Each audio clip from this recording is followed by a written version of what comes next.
పూజించడం పూజారి వంతు వరమివ్వడం అన్నది దేవత ఇష్టం.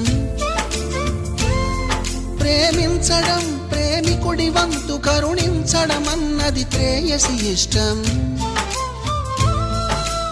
ఎందువల్ల నిన్ను ప్రేమించిందో చిన్ని మనసుకే తెలియదుగా, నిన్ను మరవడం జరగదుగా. ఎందువల్ల నువ్వు కాదన్నావో ఎదురు ప్రశ్నలే వేయనుగా, ఎదురు చూపులే ఆపనుగా.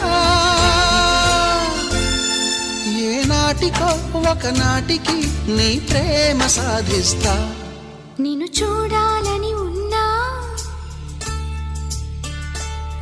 నిన్ను చూడాలని ఉన్నా, నీ